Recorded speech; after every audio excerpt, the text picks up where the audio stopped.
Assalamualaikum warahmatullahi wabarakatuh. Waalaikumsalam warahmatullahi wabarakatuh. Kelas 6 Siap. Kelas 6 Siap. Apa kabar anak-anak? Baik. Nah, sebelum kita memulai pembelajaran pada hari ini, kita berdoa terlebih dahulu ya. Siapa yang mau memimpin doa? Ya, silakan Lita. Duduk siap. Siap. Mulai wahai Bismillah.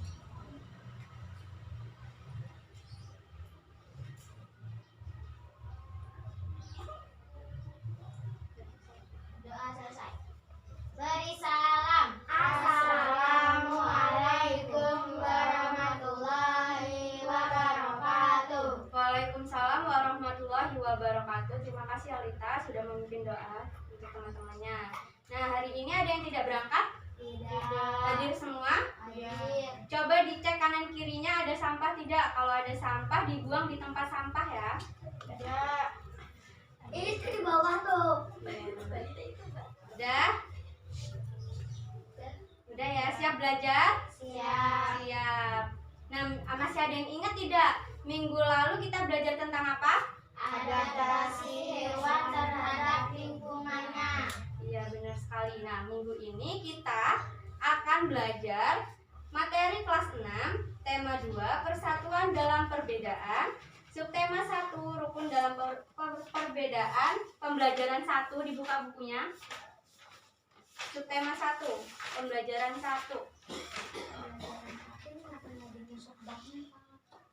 Sudah?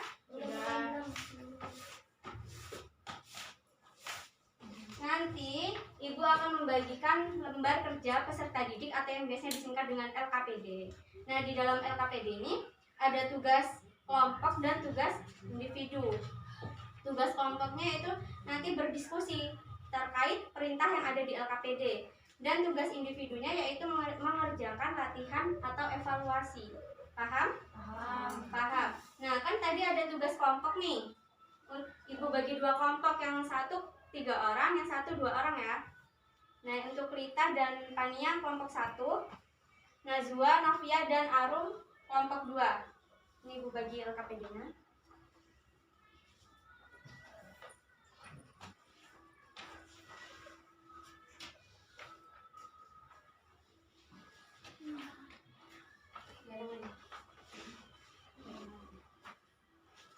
Nah, sebelum kita lanjut ke materi, LKPD-nya diletakin dulu aja. Lihat ke Ibu. Sebelum kita lanjut ke materi, Ibu mau tanya, anak-anak udah pernah melihat pohon bambu? Sudah. Sudah pernah megang? Belum. Bapak belum? Biasanya kalau kita pegang bambu terasa gatal tidak tangannya? Iya. Mengapa? Kok bisa tangannya gatal? Ada ikut. Bahasanya iya, ada bulu-bulu halusnya yang kuat, yang sehingga mengakibatkan tangan kita gatal. Iya. Ada kugut. Nah, kan minggu ini kita akan belajar tentang adaptasi tumbuhan terhadap lingkungannya. Nah, adaptasi merupakan kemampuan atau cara tumbuhan untuk menyesuaikan diri terhadap lingkungannya. Misalkan tumbuhan itu tinggal di lingkungan air, berarti tumbuhan itu harus menyesuaikan diri tinggal di air. Ya, betul sekali. Nah, cara adaptasi makhluk hidup itu ada 3. Yang pertama morfologi, terus ada fisiologi dan perilaku. Ada yang tahu morfologi itu apa? Tidak. Nggak ada yang tahu? Morfologi itu penyesuaian tumbuhan sesuai dengan bentuk apa? Ada yang tahu? Nggak ada. Sesuai bentuk tubuh. Selanjutnya yaitu fisiologi. Kalau fisiologi itu adaptasi tumbuhan sesuai dengan proses metabolisme hidup. Dan yang terakhir yaitu tingkah laku. Nah, di sini kita akan membahas tentang cara adaptasi makhluk hidup morfologi. Cara adaptasi morfologi pada tumbuhan itu dibagi menjadi 5.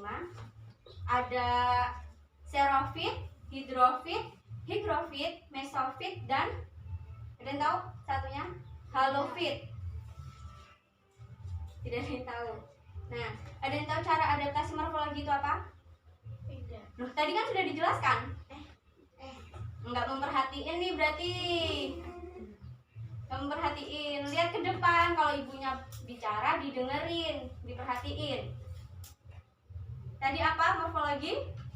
Cara tumbuhan beradaptasi sesuai dengan bentuk tubuh. Ya, jadi morfologi merupakan atau membuat makhluk hidup atau tumbuhan menyesuaikan bentuk tubuhnya terhadap lingkungan tempat tinggalnya. Tujuan dilakukannya penyesuaian apa?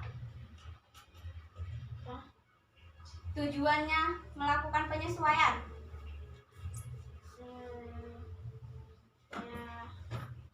Hidup. Ya, supaya hidup. Nah, penyesuaian dilakukan agar tumbuhan mendapatkan makanan serta bentuk tubuh yang sesuai dengan kondisi lingkungannya. Apabila tumbuhan tidak bisa melakukan penyesuaian, apa akibatnya? Mati. Iya, tumbuhannya akan mati. Nah, tadi jenis-jenis adaptasi morfologi ada 5. Yang pertama ada xerofit. Nah, xerofit merupakan cara tumbuhan beradaptasi di lingkungan yang panas dan kering. Contohnya apa? Ada yang tahu?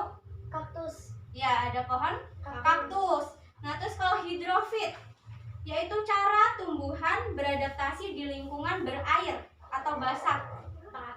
Contohnya bunga teratai. Yang ketiga yaitu higrofit, yaitu cara tumbuhan beradaptasi terhadap lingkungan yang lembab, biasanya ada di hutan. Apa coba? Ada yang tahu contoh tumbuhannya? Tumbuhan paku, lumut, itu kan ada di Iya. tempat lembab, ya. Yang keempat yaitu mesofit, yaitu cara tumbuhan beradaptasi di lingkungan yang sesuai atau tidak basah, di tempat tidak basah dan tidak terlalu kering. Tahu contohnya? Tidak kering. Dia tidak terlalu basah dan tidak terlalu kering. Ada pohon apa? Ada pohon mangga, ada pohon pisang, yang seperti itu. Ya kan, dia tidak bisa di tempat yang terlalu basah dan dia tidak bisa di tempat terlalu kering. Dan yang terakhir yaitu halofit, merupakan cara tumbuhan beradaptasi di lingkungan yang asin seperti laut atau pantai. Contohnya pohon bakau. Kalau tembakau itu untuk bahan rokok. Kalau di laut itu namanya tumbuhan bakau. Paham sampai sini? Paham? Ya. Nah, di sini Bu ada satu contoh. Anak-anak udah pernah melihat pohon kaktus? Sudah sering. Sudah? Nih, Ibu ada contohnya. Di sini ada pohon kaktus. Ayo coba diamati ya. Taruh di atas meja. Kira-kira pohon kaktus ini tadi masuk ke jenis adaptasi morfologi apa? Yang pertama apa? Xerofit. Nah, cara adaptasinya itu di mana, di lingkungan yang apa tadi xerofit? Kering. Nah, biasanya pohon kaktus ada di lingkungan gurun pasir. Ya, tempatnya kering ya. Ada yang tahu cara adaptasinya? Menyimpan air cadangan. Ya, jadi kalau dia tinggal atau adaptasi morfologi yang xerofit, biasanya dia memiliki daun kecil. Daunnya kecil atau biasanya berbentuk duri. Coba nih, dilihat pohon kaktusnya. Daunnya seperti duri kan? Ya nih, seperti duri. Terus batangnya besar. Oh iya. Ya, batangnya besar dan memiliki akar. Ya tidak? Iya. Tidak kan? Nah, kalau di pohon kaktus ini kan tadi daunnya apa tadi? Duri. Seperti ya, daunnya berduri dan kecil. Nah, berbentuk duri yang mengurangi penguapan dan melindungi dari pemangsa. Kan nggak mungkin dia kalau tajam mangsanya mau makan, ya kan? Iya. Nah, kalau tadi batangnya besar dan berdaging. Ada yang boleh dipegang? Ada. Oh, nanti kena durinya. Ya kan, dia batangnya besar dan berdaging. berguna untuk menyimpan cadangan air. Karena kalau dia tinggal di gurun pasir kan jarang air tuh. Waktu dia ada air, dia akan menyerap dan menyimpan airnya di dalam batangnya. Dan akarnya dia panjang karena dia untuk mencari air di tempat yang jauh. Paham? Paham sampai sini, paham ya? Nah, selanjutnya di situ ada lembar kerja peserta didik tuh. Dibuka LKPD-nya di halaman pertama. Sudah? Untuk latihan yang pertama dikerjakan secara kelompok. Tadi kelompok 1 sebelah sini diskusi, kelompok 2 sebelah sana.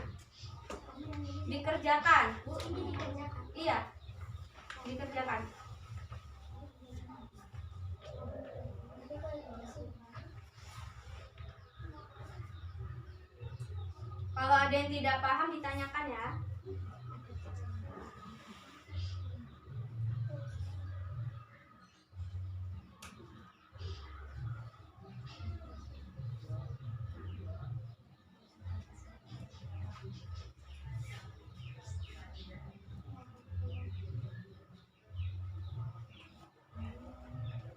Nanti perwakilan salah satu maju ke depan untuk membacakan jawabannya.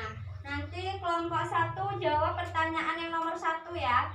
Kelompok 2 jawab pertanyaan yang nomor 2. Atau mau itu diskusi aja? Diskusi. Siapa yang mau jawab nomor 1, siapa yang mau jawab nomor 2?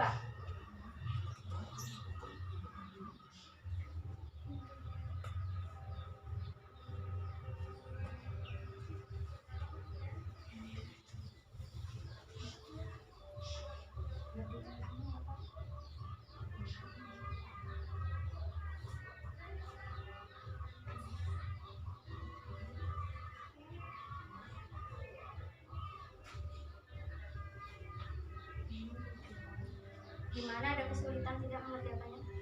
Nggak ada? Udah selesai? Sudah. Ya, sebentar lagi ya, kelompok 1 belum selesai.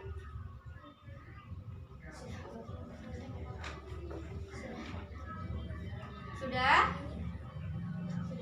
Sudah. Nah, kita udah dijawab semua kan pertanyaan 1 dan 2?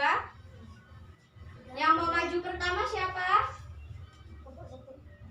Ini Arum aja yang maju. Kelompok 2 ya, maju ya. Jawab pertanyaan nomor 1 apa nomor 2? nomor 1 aja. Nomor 1, Indah. Maju, Arum. Dibaca. Yang keras, yang keras.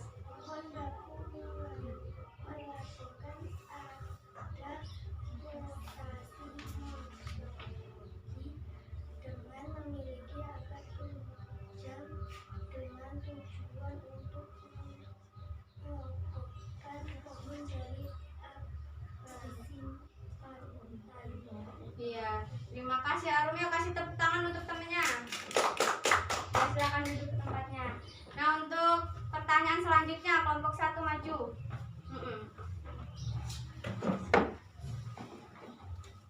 Suaranya yang keras ya, biarin temannya dengar.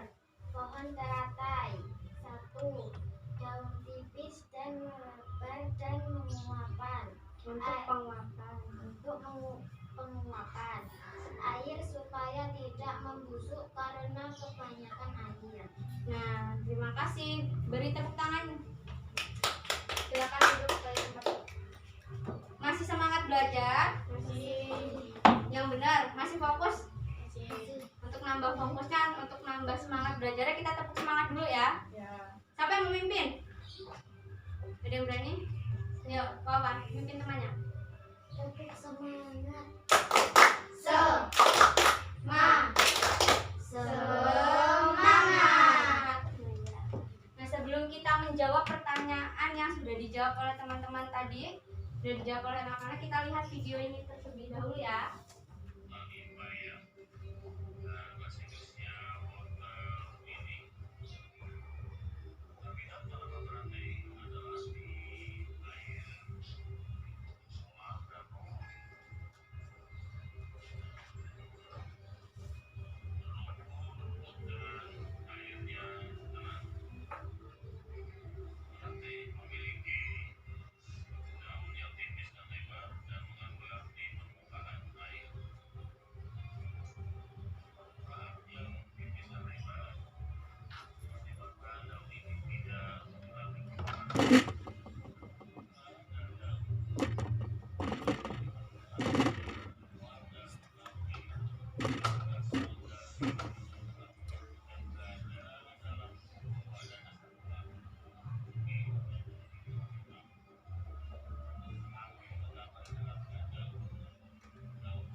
Sudah ya?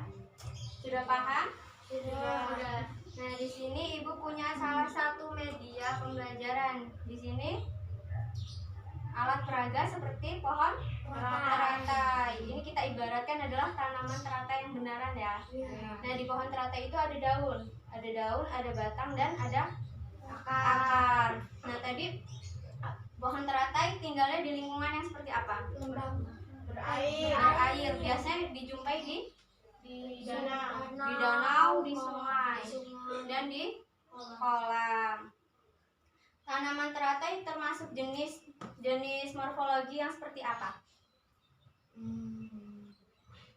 Hidrofit, karena cara beradaptasinya yaitu di lingkungan berair. Nah, kita lihat nih, pohon teratai tadi memiliki daun. Daunnya biasanya tipis dan lebar. Yang berguna untuk apa? Meningkatkan penguapan air. Karena kalau penguapannya tidak besar, maka tanamannya akan mati. Karena kan pohon teratai itu tinggalnya di lingkungan yang berair. Nah, pohon teratai juga memiliki batang. Ada batangnya. Batang pohon teratai biasanya tengahnya dia kayak ada lubang-lubangnya atau berongga yang berisi udara. Gunanya untuk apa?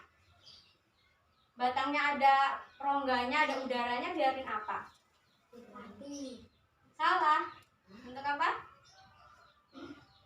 Kalau dia ada nih, misalkan ada benda diletakkan di air dan dia ada udaranya. Bendanya kayak mana? Bendanya tidak tenggelam. Berarti kalau teratai terus batangnya ada rongganya atau ada udaranya, biarin tidak tenggelam. Nah, ketika dia terkena air atau kena ombak, pohon teratai tidak akan tenggelam atau goyang. Dia akan tetap. Paham? Nah, selanjutnya di pohon teratai juga ada akar. Akarnya biasanya panjang dan berserabut. Paham? Coba dilihat ini medianya. Gunanya untuk apa? Untuk menyerap zat hara yang ada di dalam air. Sudah paham? Paham? Serius paham? Tidak paham? Nah, jadi gini, di pohon teratai tadi cara adaptasinya itu ada 3, yaitu daunnya yang lebar dan tipis, yang berguna untuk, tadi udah dijelasin, yang berguna untuk meningkatkan penguapan air. Lalu tadi di batangnya berongga, ya, agar bisa apa? Mengapung di atas air. Karena kan dia tinggalnya di daerah perairan, berarti mengharuskan tanaman tersebut untuk mengapung di air kan? Paham? Terus tadi akarnya berserabut dan panjang, yang berguna untuk menyerap zat hara yang ada di dalam air. Sudah paham? Sudah. Oke, kita lanjut ya anak-anak. Sekarang buka LKPD-nya halaman terakhir. Halaman terakhir. Ya, di situ ada teks mengenai Proklamasi Kemerdekaan Indonesia. Anak-anak silahkan dibaca teksnya dari awal sampai akhir. Lalu buka lembar selanjutnya, ada pertanyaan. Ya, ada pertanyaannya kan? Ada berapa pertanyaan?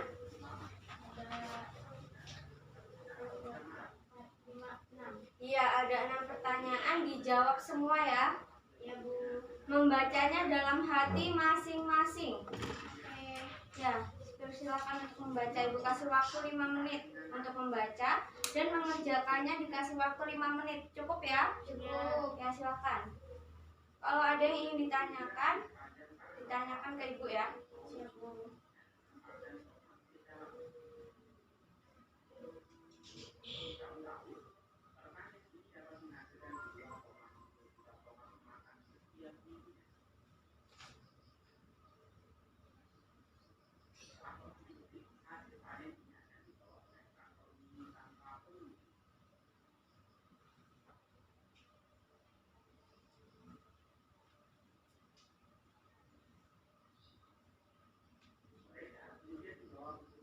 Gimana, ada yang ingin ditanyakan?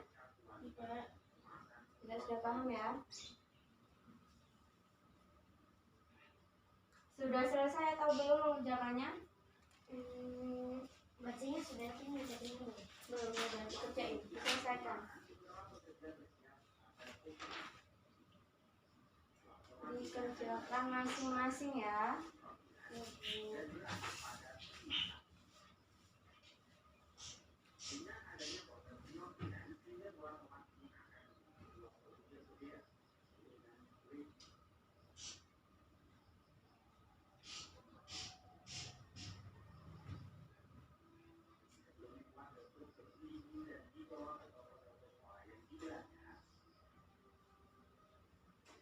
Sudah ya, waktunya sudah habis. Sudah selesai mengerjakan semua? Sudah.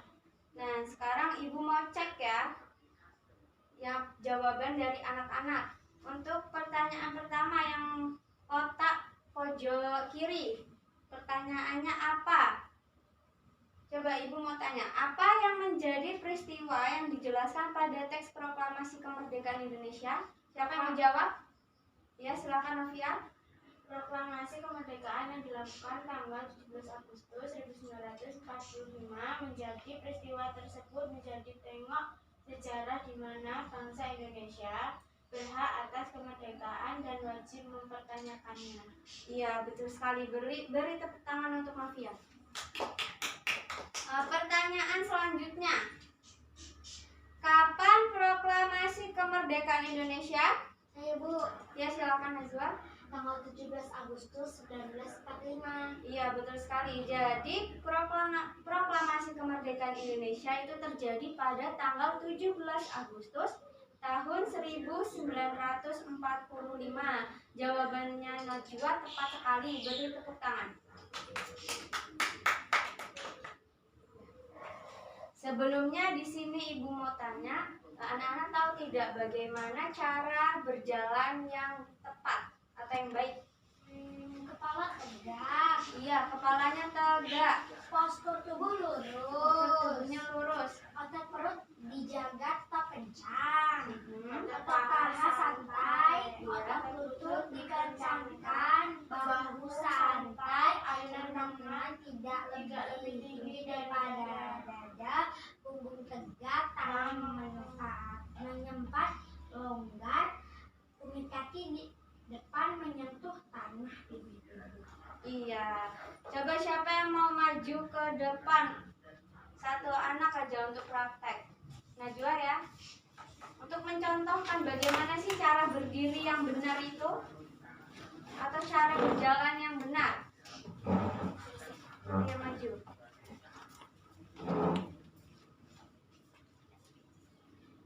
Nah, coba gimana? Kepalanya arah ke sana. Miring. Tadi yang pertama apa? Kepalanya tegak. Berarti kepalanya tegak melihat ke depan. Bahunya santai. Ini nggak usah kaku-kaku. Terus postur tubuhnya lurus. Ini sudah lurus belum Najwa? Sudah ya?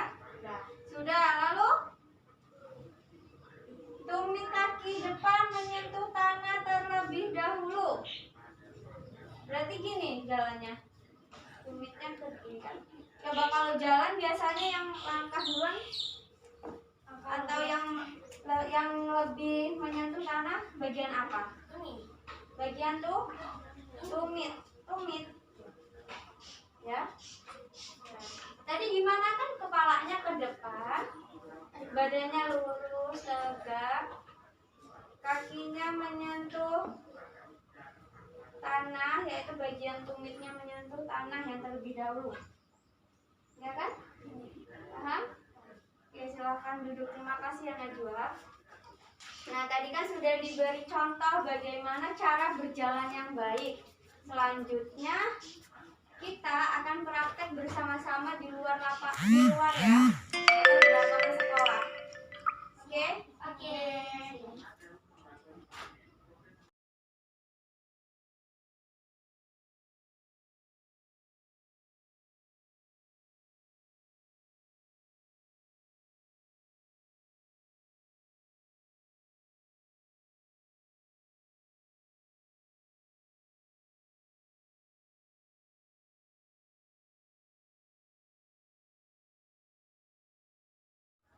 Oke, tadi kan anak-anak sudah mengerjakan ke-6 soal yang ada di LKPD.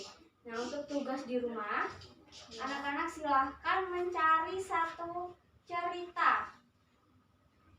Nggak boleh sama ya, harus beda-beda. Kemudian, kerjakan seperti yang ada di pertanyaan di LKPD yang lembar terakhir, yaitu apa, mengapa, siapa, bagaimana, kapan, dan di mana. Paham? Paham. Coba jelaskan. Siapa yang menjelaskan tadi tugasnya bagaimana?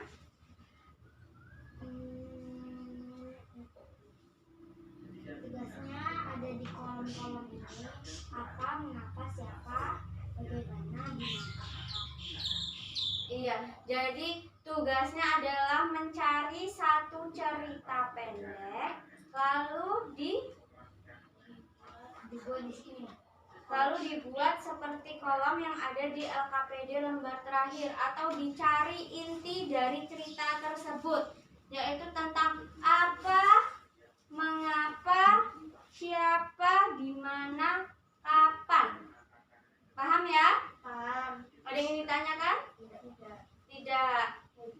Cukup sekian pembelajaran pada hari ini. Ada yang mau ditanyakan? Tidak. Tidak. Mari kita tutup pembelajaran pada hari ini dengan mengucap lafaz hamdalah. Alhamdulillahirabbil alamin. Nah, sebelum kita pulang, siapa yang mau memimpin doa pulang? Saya, Bu. Ya, silakan Najwa. Mari kawan-kawan kita berdoa menurut agama dan kepercayaannya masing-masing. Berdoa mulai. Berdoa selesai. Beri salam. Assalamualaikum warahmatullahi wabarakatuh. Waalaikumsalam warahmatullahi wabarakatuh. Baik, terima kasih sudah mengikuti pembelajaran pada hari ini dengan semangat dan baik. Semoga ilmu yang dipelajari pada hari ini bermanfaat. Cukup sekian pembelajaran pada hari ini. Sampai jumpa di minggu selanjutnya ya.